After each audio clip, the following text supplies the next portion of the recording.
Susulan pertempuran dan serang hendap yang dilancarkan oleh pengganas komunis, Angkatan Tentera Malaysia ATM, mengambil keputusan untuk melancarkan serangan balas terhadap musuh di sebuah kawasan yang disyaki sebagai kubu kuat mereka. Dianggarkan seramai 400 anggota pengganas berkubu di situ, berserta dengan 3,600 jerangkap samar yang telah dipasang sekitarnya. Operasi dirancang berdasarkan maklumat SE Nali sebagai Abdullah. Dia mengatakan yang dia telah dilatih di sebuah kem di kawasan pergunungan berhampiran sempadan Thailand. Kem tersebut mampu menempatkan beberapa ratus pengganas komunis, serta dilengkapi dengan generator elektrik dan juga mesin cetak. Bagaimanapun, dia tidak dapat memastikan lokasi kem tersebut dengan tepat. Seorang pegawai tentera mengatakan dia pernah nampak kawasan kebun sayur seperti yang dikatakan oleh Abdullah, dan mahu beliau mengikutnya untuk mengecam kawasan tersebut. Bagaimanapun, Abdullah enggan kerana khawatir akan keselamatan dirinya. Setelah berbincang, mereka bersetuju untuk melakukan tinjauan dari udara. Pada 16 April 1976, jet CL-41G Tebuan, dari nombor 6 Skuadron dan F-5E Tiger II, dari nombor 12 Skuadron TUDM telah terlibat dalam melakukan serangan udara. Beberapa jet Tebuan dilengkapi dengan minigun dan roket, manakala sebahagian lagi membawa bom-bom 500 pound. Helikopter Alouette bertindak sebagai Forward Air Controller FAC untuk menandakan sasaran. Serangan pertama tidak memberi banyak kesan, kerana kawasan hutan yang sangat tebal, cukup memberi perlindungan kepada sasaran. Bagaimanapun, serangan bertubi-tubi itu akhirnya berjaya, membuatkan sebahagian besar pengganas komunis berundur ke sempadan Thailand melalui terowong khas yang telah mereka bina. Laporan yang diterima keesokannya menunjukkan terdapat kesan-kesan darah di kawasan sasaran. Pendaratan pasukan penggempur. Percubaan pertama gagal kerana mereka diserang terlebih dahulu oleh pengganas komunis. Percubaan kali kedua diiringi oleh helikopter gunship Alouette. Anggota-anggota Komando Gerak Khas RGK menggunakan 3 buah helikopter Nuri untuk masuk ke kawasan sasaran. Ini adalah satu-satunya cara insertion kerana kawasan sekitar telah dipasang banyak jerangkap samar. Helikopter kedua mula menurunkan anggota, bagaimanapun teknik rappelling tidak dapat dilakukan kerana tali tersangkut pada pokok, kemudian kaedah winching digunakan untuk mendaratkan pasukan komando. Kedatangan mereka telah disedari oleh pasukan musuh. Pengganas komunis kemudiannya bertindak menembak helikopter dengan pelancar granat M79, tetapi tersasar mengenai pokok. Pertempuran berlangsung selama kira-kira setengah jam. Kedudukan pengganas tersebut akhirnya berjaya ditawan oleh Regimen Gerak Khas, tetapi memakan korban dengan 11 anggota RGK terbunuh, manakala 22 pengganas komunis dapat dihapuskan. Mereka meneruskan pembersihan jerangkap samar di kawasan laluan dan menyediakan landing point untuk pendaratan anggota jurutera yang akan meneruskan kerja-kerja memusnahkan jerangkap samar serta membuat penyiasatan dan kajian lanjut ke atas terowong yang ditemui. Dalam proses penggeledahan dan pembersihan, 3 anggota RGK telah tercedera kerana terkena jerangkap samar. Pembersihan di dalam terowong diteruskan pada 25 April 1976. Laluan dalam terowong yang telah dibersihkan dari jerangkap samar akan diletupkan. Tugas ini dilaksanakan oleh Trop 1 dan Trop 2 dari 3 Skuadron Jurutera. Ketika di dalam terowong, tim yang diketuai oleh Lieutenant Mior telah berada jauh di hadapan.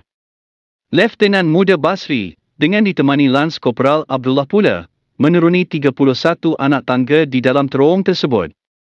Mereka menggunakan lampu suluh kerana suasana di dalam terowong itu agak gelap. Ketika itu, Lieutenant Muda Basri terlihat satu guni beras yang diletakkan di sebelah kiri laluan dan mengesyaki terdapat jerangkap samar di situ. Beliau mengarahkan anggota-anggota lain mengikuti rapat di sebelah kanan. Sebaik saja Lieutenant Muda Basri melangkah kakinya ke kanan, tiba-tiba berlaku satu letupan kuat. Beliau serta merta rebah dan senjata yang dibawanya terpelanting. Beliau mengalami kecederaan di punggung. Ketika itu juga Lance Corporal Abdullah menjerit memberitahu bahawa dia tercedera di bahagian dada. Sememangnya, jerangkap samar itu dipasang pada ketinggian yang menjadikan jantung sebagai sasaran. Beliau diusung naik keluar dari terowong dalam keadaan parah, dan setibanya di permukaan beliau telah menghembuskan nafas terakhir. Sebuah helikopter Nuri yang membawa bekalan peluru, bahan letupan yang digunakan untuk memusnahkan terowong, dan juga 11 penumpang serta kru telah ditembak jatuh oleh pengganas komunis. Dalam insiden tersebut, 11 pegawai dan anggota kita telah terkorban. Pada 27 April 1976, elemen jurutera dan sebahagian anggota komando dikeluarkan dari kubu pengganas tersebut, setelah berjaya memusnahkan terowong dan banka pengganas. Mereka bergerak menuju ke extraction point. Helikopter melakukan beberapa penerbangan ulang-alik, sehinggalah ia disedari oleh sepasukan pengganas komunis. Penerbangan terpaksa dihentikan, baki 18 anggota komando RGK terpaksa ditinggalkan. Mereka diarah melakukan RV, atau rendezvous di satu kawasan berhampiran LP atau landing point. Di sana sepasukan komando akan menanti ketibaan mereka untuk dibawa keluar. Kumpulan 18 anggota komando itu diketuai oleh Lieutenant Muda Aziz Rashid. Dianggarkan terdapat seramai 60 pengganas komunis mengepung lokasi mereka. Kawasan ini ditanam dengan anak pokok getah. Pengganas komunis datang dengan menaiki lori. Lieutenant Muda Aziz memecahkan anggotanya kepada 3 kumpulan.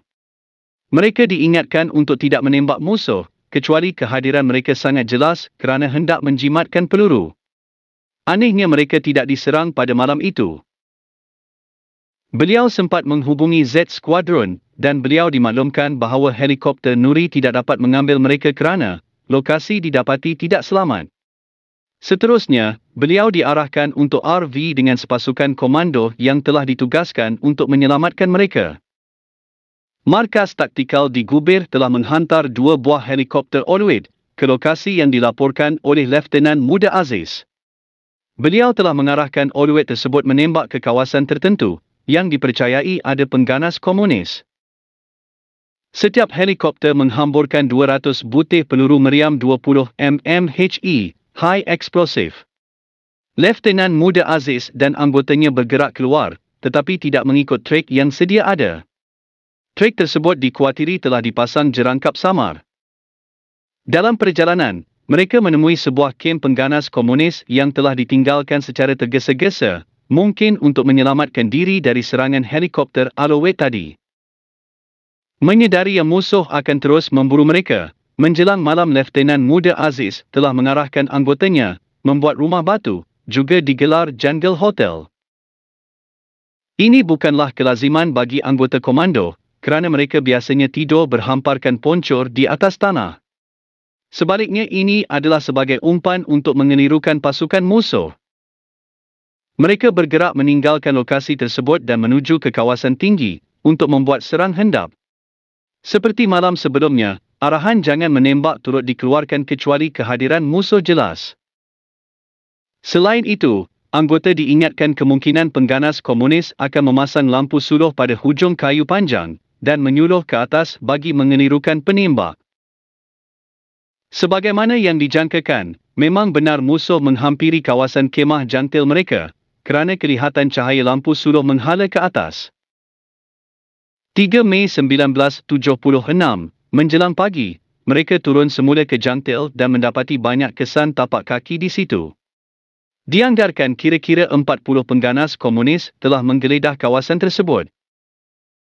Mereka meneruskan perjalanan ke RV yang telah ditetapkan.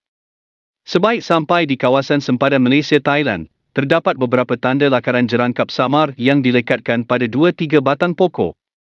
Memang pengganas komunis akan meninggalkan tanda jika sesuatu kawasan itu telah dipasang jerangkap samar. Tujuannya adalah supaya kawan-kawan mereka menghindari kawasan tersebut.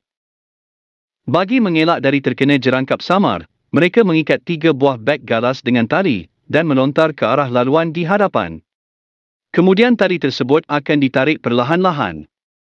Sekiranya ada jerangkap samar yang meletup, maka letupan itu tidak akan memudaratkan mereka, kerana mereka berada dalam jarak yang selamat. Proses ini diulang sehinggalah mereka selamat tiba di kawasan RV. Sepasukan komando RGK dari Y Squadron, yang diketuai oleh Leftenan Muda Raja Segaran telah menanti mereka. Inilah kali pertama dalam beberapa hari, mereka berpeluang mendapatkan makanan. Seterusnya mereka bergerak menuju ke landing point dan diterbangkan oleh helikopter Nuri ke Kem Gubir.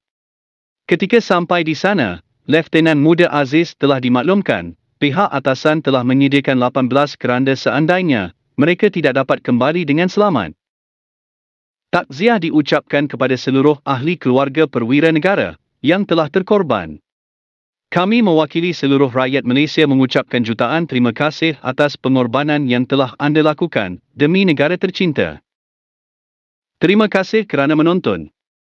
Jangan lupa subscribe sebagai sokongan ke atas channel kecil anak tempatan kita ini. Sehingga berjumpa lagi pada video yang akan datang.